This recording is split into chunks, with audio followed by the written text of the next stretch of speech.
Morning, sunshine. Morning. I see James. By the way, James, I've gotten a real chuckle out of your pumpkin face avatar. That's hilarious. And Steve won the comments section already for, shots fired, first blood, well played.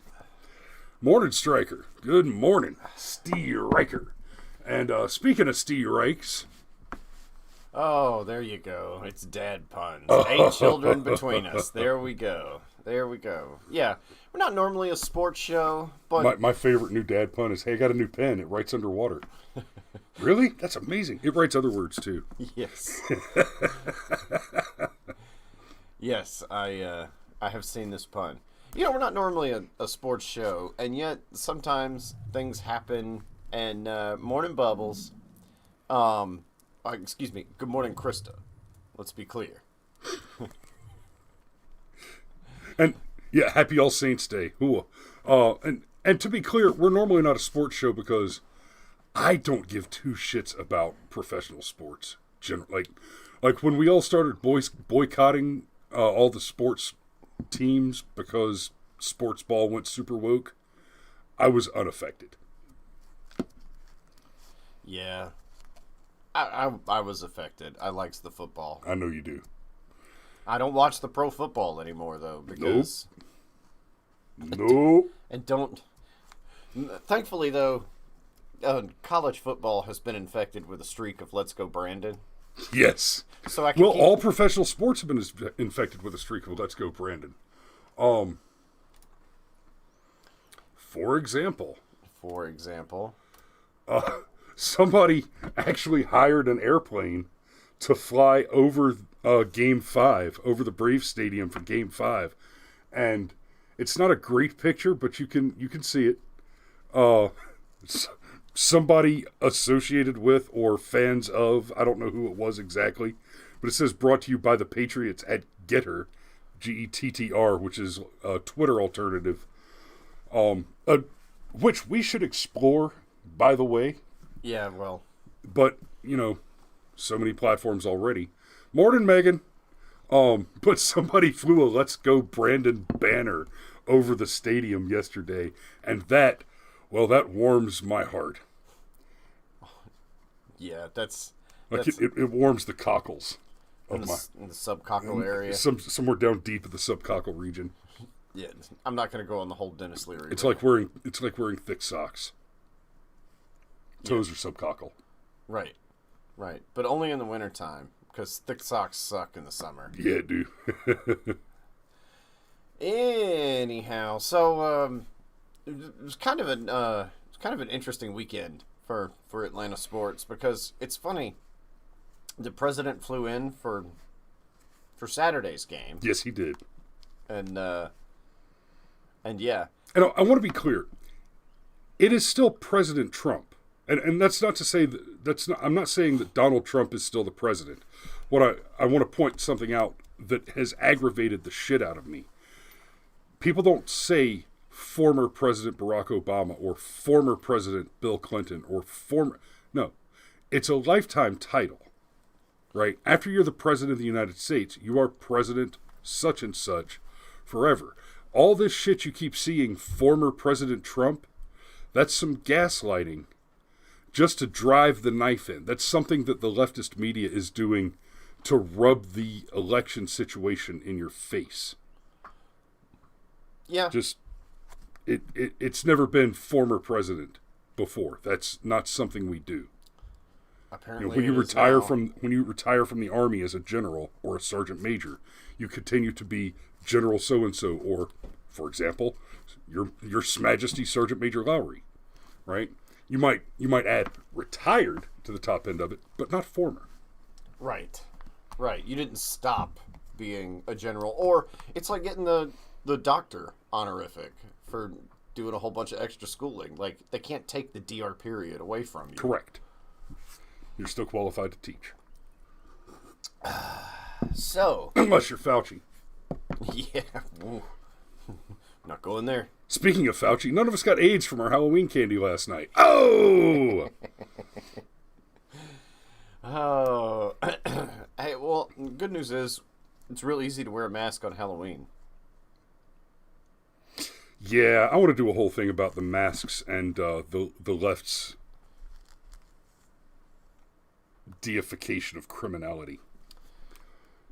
Okay, so will you pull up one of the awesome videos while I recap for our beautiful viewers or beautiful watchers? Well, let's start with this one. I just want to get this one out of the way real quick. Totally unrelated, but it's Me More Monday. Not totally unrelated, because let's go, Brandon. You shit those pants. You shit them like you mean it. I don't care who you're talking about, who you're talking to. It could be, I don't know, the current poop of the Catholic Church. Yeah. But it is Me More Monday, and he really is a poop. Yeah, and Me More Monday, and it's just too good to pass up. Not a fan of the commie pope. Not a fan. No. Oh, and by the way, for more fantastic meme lord strikes like Joe Biden Shark Week, you should totally be on Twitter following Cat Turd. Guys, Twitter is worth it. Just for Cat Turd. And Twitter's a sewer. It is. So Joe Biden is working hard to fill that sewer. Okay, all right. One pant leg at a time. All right. So, there's a thing about Atlanta sports where, and here in Georgia, if you're unaware, Atlanta sports supposedly are cursed. And cursed in such a way as to where somehow, no matter how good the team is, how good the record is, whatever, yeah, like this one time I went to take a shit, and all of a sudden the Falcons lost the Super Bowl. It was amazing.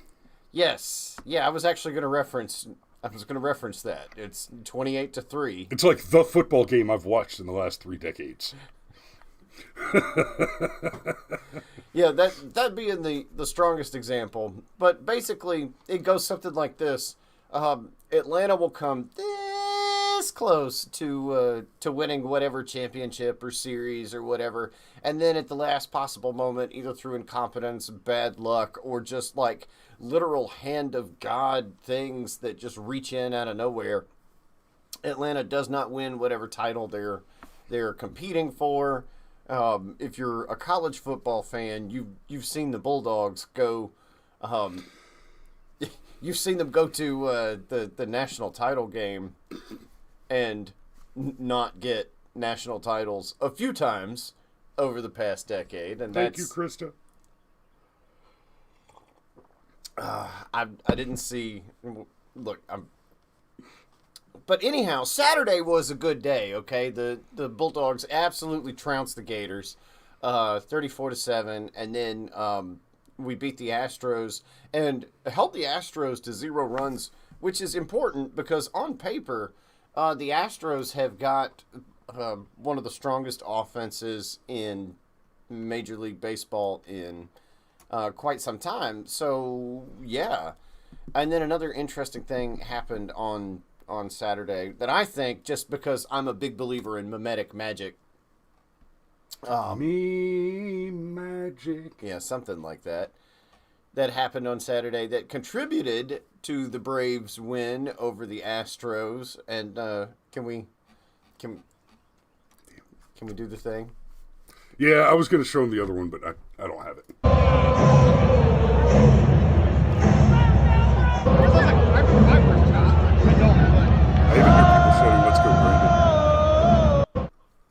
Yeah. No, not CBS News. Just screw CBS News. Yeah. Okay, stop. That's enough of you. Right. Okay. So, I wasn't so able. Donnie Two Scoops himself. Yeah, was there with two solid chops. Yeah, that's right. Doing the tomahawk chop, which, by the way, even if you are not a sports fan at all, going to a Braves game and doing the tomahawk chop is fun. Yeah. Like, it really is. And the left, of course, wants to cancel it. Like, I actually saw an article 3 or 4 days ago, and this has been a thing ever since I was a kid, where people are like, oh, the tomahawk chop is offensive. And it's like, yeah, but no. Look. See, when I was a a young teenager, I actually hung out with the legit original Chief Nakahoma. Like, quite a bit, actually. I even had some of his Indian fruit wine. It was the kind of stuff that takes the gravitometer thing and just flips it over. But it tastes like Kool-Aid. He was a cool guy. He taught me some Indian magic. Indian fire starter magic one time. And I'm serious, Chief Nakahoma, right? The guy's real name was Levi. He was about 4'0" and his arms came down to his ankles. And he told me, and he put on a real cartoony, fake Indian chief voice. Hey, Chris, I show you secret Indian magic. Start good big fire. And he builds up the sticks in the TP shape, and he doused it with gasoline and threw a cigarette on it. That would do it. Made my day, man. That would do it. That's some solid Indian magic you got there, Chief. You gotta wait a couple hours before you can roast your hot dogs over it, so all that gasoline. Yeah, but that's cool because you got the fruit wine to keep you company. Okay, did you? So our theme for all this, let me actually bring it back around so we can have a real discussion instead of just taking pot shots at kind of everything. Right. All right. Our theme for this, and one reason why we wanted to talk about it is not only is it a lot of fun, and we're usually pretty serious, and then we make jokes about the serious, but this is fun generally. And part of what's fun about this, if you really want to go down the meme hole, is basically this is the racist Georgians versus the misogynistic Texans, and it's like, if you're on the left and you're not from Georgia and you're not from Texas, the vote smashers versus the baby haters. Right. The woman haters. The woman haters. Yeah. That's right. See, and then you threw me just that quick. Damn it, Chris. Okay. Because yes. Yeah, if you're on the left and you're not from Georgia and you're not from Texas, who do you root for? Because it's the racist Georgians versus the misogynistic Texans. And this goes back to something we talked about a few days ago, where the All-Star game pulled out of Atlanta because of the evil, terrible, horrible, no good voter ID law that Georgia passed, which honestly is not even... I don't think that it went far enough. It didn't go nearly far enough. But it should have abolished mail-in voting. And drop boxes? What? At a minimum. Yeah.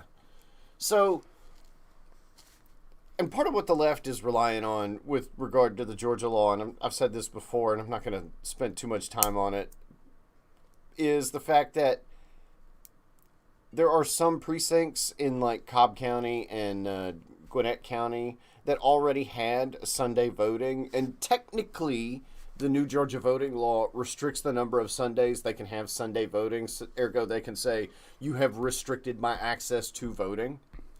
But that's a pretty disingenuous argument generally, because there were no rules about Sunday voting at all. Right. Whatsoever. And now there are rules about Sunday voting. There are other precincts that never had Sunday voting that now are required to at least have one period of Sunday voting for every election cycle. Yeah, basically, you can make the argument that the new law restricts Sunday voting if you ignore the fact that Sunday voting was not previously universal. That's correct. It universalized something that was not universal. And so to say that it restricts, just by the numbers, to say that it restricts Sunday voting, you can argue for the claim, but you cannot make it true. Right. Now here's the other side of it. SCOTUS is going to take up arguments today over the Texas abortion law. Yeah, that's going to be interesting. And we've talked about this one before, and man, I have such mixed feelings on it, because on the one hand, it's pretty easy. Don't kill babies, right? We can all agree that like Baal was bad, Moloch was bad, okay? Right? Don't kill babies. But on the other hand, and golly, and you want to talk about like just the fucking trolley problem. The Texas law cleverly gets around a lot of the restrictions that make abortion so easy and able to be funded by taxpayers.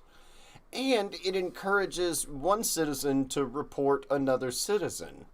And I'm like, yay, I'm glad that Texas has a heartbeat law. That's great. But on the other hand, as soon as I say the sentence out loud, that the Texas law cleverly gets around legal challenges, I can't help but have a problem with that immediately, because do you want laws that cleverly subvert other laws? Right. No. Do you want to foster an environment where one citizen reports another citizen? Of course not. So I'm really busted up on this. But nonetheless, the Supreme Court is actually they went ahead and jumped it to the front of the docket and was like, you know what? We'll just go ahead and hear this case on Monday, today, November 1st. And it could be that they go ahead and give us a ruling right now, or it could be that when they do all their dumps of rulings sometime in the middle of 2022. My guess would be that the ruling for this one, I mean, they're hearing it early so they can rule on it early. Yeah. Right? Like and the one thing to note is that when the law went to the Supreme Court, there was an emergency order that had been put into place by a lower court judge to suspend the Texas law. And the Supreme Court... Steve makes a good point. It's right before a bunch of elections, just like the recent Tiki Torch hoax. It is, yeah, no. And that's something we can come back around to, but I want to finish framing this side of it. The Supreme... And this even dovetails back into the point Steve made. The lower court said, no, Texas... You have to stop. You got to temporarily put this on hold. And then when the Supreme Court got a hold of it, they said, no, Texas, you can continue forward with this law, but we're going to hear the law in our court, and, in a week or two, it might be null and void anyway. So, before we get into Steve's point about electioneering and shall we say tampering with the vote, not through elections, YouTube, but through social engineering. What are your thoughts on that, man? Because I feel like I've laid it all out. On the one hand, good, don't kill babies, but on the other hand, what are we sacrificing to get to that point? Well, okay, so it's a good question, because here's what you're looking at. The enemy has pressed you into a position where the only tools left to you are those tools you are least comfortable using, right? It is akin to chaining the Dread Pirate Roberts up in a dirty bathroom, and his only option is to take the hacksaw and cut his ankle off to get out to escape from certain death. Right? I don't want to cut my own ankle off. I don't. He cut off more than his ankle. Suicide bombers are incredibly effective.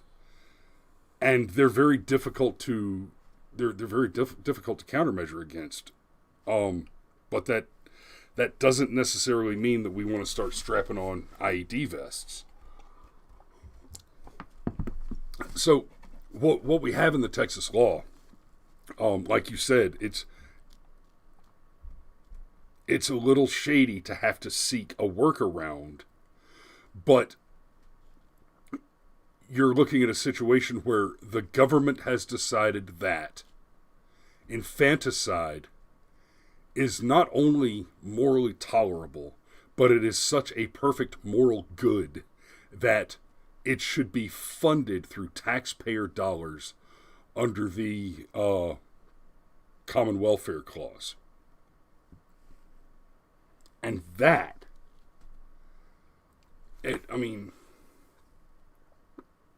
you're faced with pure evil, and the high road is not sufficient. And look, this is one that I've got a personal stake in. I've said this before on the show, so I don't mind repeating it now. My first child, was the kind of situation where the leftists would have said, oh, have an abortion. And yeah, I made a mistake, y'all. Okay. When I found out that I was going to have a baby with this woman, we'd known each other for like 5 or 6 weeks. I mean, whoops. Look, I'm just being real frank. There was alcohol involved, and yeah, it was a thing. Like, however, at no point in time in that process did I think, oh, I have a problem I need to deal with.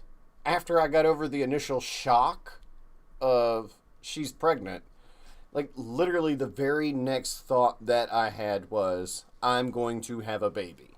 And as far as the mother of that child was concerned, she had the same opinion. I'm going to have a baby. I remember she and I having the conversation about, have you ever seen the Chris Rock sketch about, so what do you want to do? It's like, if you ever get a girl pregnant, you have to be real careful how you talk to her about it. So, no, I haven't seen that one. Well, so we had the, so what do you want to do conversation, and we were both relieved that the other one was like, abortion's really not an option for me. So, oh, well, abortion's really not an option for me either. Like, this is a baby. Yeah. Okay, good. This is a baby, right? Even though it's like the size of your fingernail, it's a baby. Yeah, it's a baby. Okay, cool. Good. So you can miss me with the how it's going to ruin your life nonsense. Okay, there are challenges that come with children, but I assure you, children do this magical thing when you have them. They elevate your life. You get better at everything in your life, meeting the challenges that come with having a child. And even in situations where, like my ex, I'm just going to call her my ex to make it simple. Yeah. Even in situations that were extremely challenging, like with my ex, where, she worked at a gas station making like $8.50 an hour, and I was waiting tables. Like, there was not a lot of money there. Okay, there was not a lot of anything there, and yet, at no point in time was it like, you know what? Let's kill the baby. That'll solve the problem. Well, I've offered this piece of advice to many young men who have found themselves in a similar situation. Finding out you're pregnant, your girlfriend's pregnant, doesn't mean that you have a baby tomorrow. If you're a young guy that just found out that you got some chick pregnant and you're not ready to have a baby, and wow, this should be its own whole completely separate show from this, but if you're a young guy, find out that your girlfriend's pregnant, or the chick that you met in the bar last night is pregnant. Well, not last night, but you follow. The chick you met in the bar a week or two ago is suddenly pregnant. Let me tell you something about that. 9 months is plenty of time to get married, graduate basic combat training, complete most advanced individual training programs, and arrive at your first duty station where you will be placed into on-base housing with your dependent and have the medical costs of having a baby covered, and suddenly you're on a career path and just growed up a whole lot real fast. And son, it beats if you're not already ready to have a baby when you find out that it's time. And just a hint, you're not ready. I don't care who you are. You are not ready to have a baby. And if you wait until you're ready, you never will be. But 9 months is plenty of time to get through the training and get to that first duty station. No, it's not enough time to go through all the trainings. I mean, if you if you want to go the spook route, where I did 3 years in training before I was at my first duty station. Look, it'll you could show enough be an 11 bang bang with a house on a base and a paycheck and healthcare benefits and even a little something extra in the kitty for your basic housing allowance and your dependents and all that. So, I want to touch on this before we go, because Steve says that he expects a non-ruling, kicking it back to the stage, which is the correct answer, and he may well be right. But putting aside the philosophical quandaries of, do we really want to tie ourselves in knots to untie a knot that the left has tide for us and manipulate the legal situation and all that. You do have to wonder. Like, remember when Ruth Bader Ginsburg died and it became a campaign point? Yes, and we should have celebrated that. No, that's not what I mean. I'm talking about how suddenly the left seizes on every opportunity to go down this women's rights rabbit hole. I mean, going all the way back to 2012, I'll never forget the look on Mitt Romney's face. He was honestly baffled when Stephanopoulos asked him a question about birth control. And Romney's response was... It was such an obvious plant. And Romney's response was... That's not even an issue in this election. Nobody's talking about that, George. So they insert it into every election that's possible. Is the Supreme Court potentially compromised? And they deliberately brought this issue up now when, oh no, there's a chance that Virginia might actually temporarily flip back to the Republicans. And I've talked about this on the show before. I'm dubious of Justice Kavanaugh because he virtue signaled so hard on, well, I hire all these women, and I've had the most womanist staff in judicial history, and I love women this and women that and women this and women that. You know, I like chicks too. I'm a big fan of the boobies. You know, they're my favorite. I love them. But if you're just constantly virtue signaling on it, it makes me dubious of your motivations. Do good things and shut the fuck up. Now, I have an appointment that I have to get off to, so we're going to go ahead and put a pin in it here. Is there anything else you wanted to close? Oh, real quick. The timing. You mentioned the enemy trying to untie this knot. Amusingly, tying the knot would solve your problem. No, but just I know you got to go, but like you never actually you talked about Kavanaugh instead of addressing the conspiracy theory angle of it, as it were. Like, is this not an accident? Did this suddenly hit the docket because it's a way to insert it into? I don't know. I'm not opposed to strapping on a tinfoil hat, and this seems like a good place to do it. I just wish you'd have brought it up earlier in the show. But I don't honestly have an answer for you on that one. It's possible. And we do need to go ahead and call it. Y'all be safe out there. We love you, and we'll see you tomorrow.